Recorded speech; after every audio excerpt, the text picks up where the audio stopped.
So a thick haze overspread the sky. They cannot see the sun on high. The wind hath blown a gale all day. At evening it had died away.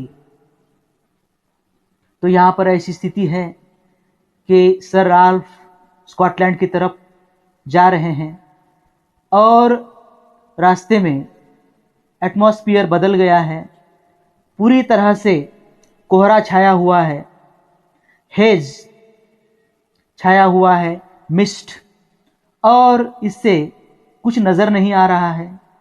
आसमान में देखें तो सूरज नज़र नहीं आ रहा है, दूर तक देखें तो कुछ नज़र नहीं आ रहा है, और हवा जो है वो धीरे धीरे बह रही है।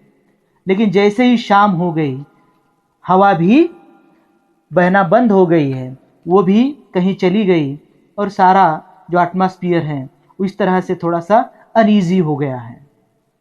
On the deck the rover takes his stand, so dark it is they see no land.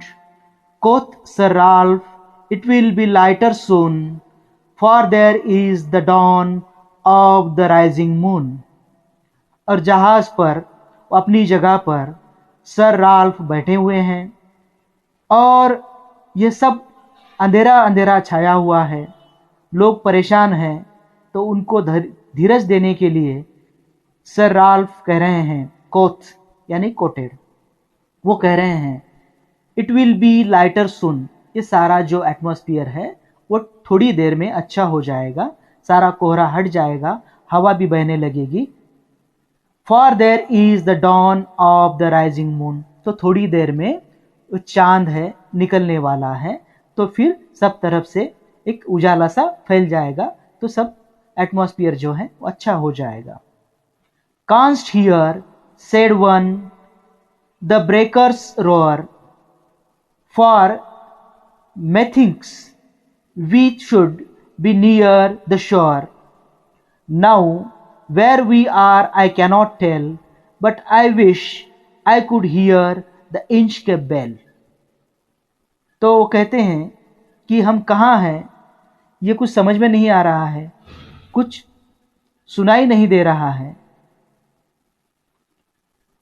तो सर राल्फ कहते हैं कि कोई बात नहीं, मुझे लगता है कि हम स्कॉटलैंड के किनारे के पास आ रहे हैं। उनमें से एक कहता है कि पता नहीं चल रहा है कि हम समंदर में कहाँ पर है और अभी किनारा कितना दूर है। यहाँ पर हमें इशारा देने के लिए इंचकेप बेल भी नहीं है, शायद वो बेल होती तो हमें पता चल जाता कि हम कहाँ पर है। लेकिन सर राल्फ उनको धीरज देते हैं, कहते हैं कोई बात नहीं, जल्दी ही हम लोग किनारे पर पहुंच जाएंगे, हम शायद किनारे के पास ही है।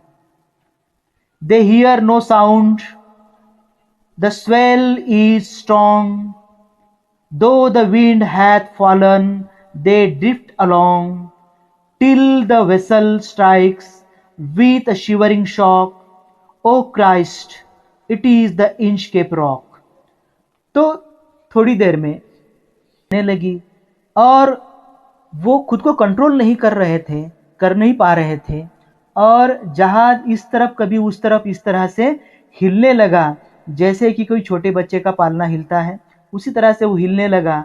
और थोड़ी देर बाद उनको एक जोर का झटका लगा और उनको पता चल गया कि उनका जहाज जो है वो इंचकेप रॉक से टकरा गया। इससे उनको काफ़ी जोर से धक्का लगा और उनमें से एक जन काफ़ी जोर से चिल्लाया। तो उनमें से एक क्रू है जो जोर से चिल्लाया, O Christ it is the Inchcape Rock, और उन्हें पता चल गया कि हम लोग इंचकेप रॉक से टकराए हैं। Sir Ralph the row or tore his hair, he cursed himself in his despair, the waves rushed in every side, the ship is sinking beneath the tide. जैसे ही सर राल्फ को पता चल गया कि जोर का झटका जो लगा है वो झटका इसलिए लगा कि इनका जहाज जो है इंचकेप रॉक पर टकरा गया, ये काफ़ी बड़ा एक्सीडेंट है। टकराते ही इन सबको अंदर इतना जोर से धक्का लगा कि लोग यहाँ वहाँ गिर गए। सर राल्फ समझ गए कि अभी बचने का कोई चांस नहीं, सबकी मौत तय है। जहाज डूबने लगा और उन्होंने अपने बाल खींचने शुरू कर दिए, इसलिए कि वो इस बात से अभी काफी डर गए, पागल से हो गए कि करे क्या, कोई इलाज भी नहीं, कुछ कर नहीं सकते थे। इसलिए डर के मारे वो अपने बाल खींचने लगे। जहाज अड़ा हो गया और धीरे धीरे पानी के लहरों के नीचे चला गया। जहाज डूब गया। But even in his dying fear, one dreadful sound could the rower hear, a sound as if with the Inchcape bell the devil below was ringing his knell. और जहाज के डूबते समय एक डरावनी आवाज सर रोवर के कानों में गूंज रही थी, और वो आवाज थी इंच के बेल की। वो इंच के बेल जोर जोर से बजने लगा और वो और ज्यादा सर राल्फ को डराने लगा। और ये साउंड उनको ऐसे लगा कि जैसे मौत के समय या फ्यूनरल के समय जो रिंगिंग बेल होती है, जिसे नेल कहा जाता है, वो बजाई जाती है। और इस तरह से उनकी मौत उनके करीब आने लगी और सर राल्फ इससे काफी डर गए। यह एक पोएटिक जस्टिस है, यह एक पोएटिक जस्टिस है। इससे हम ये सीख सकते हैं कि जैसा हम करते हैं वैसा हम भरते हैं। सो यू रीप, जैसे हम बोते हैं वैसे ही हम काटते हैं। इस पोएट्री से हम यही समझ सकते हैं कि जैसा करते हैं वैसा भरते हैं। तो सर राल्फ को उनके किए की सजा मिल गई।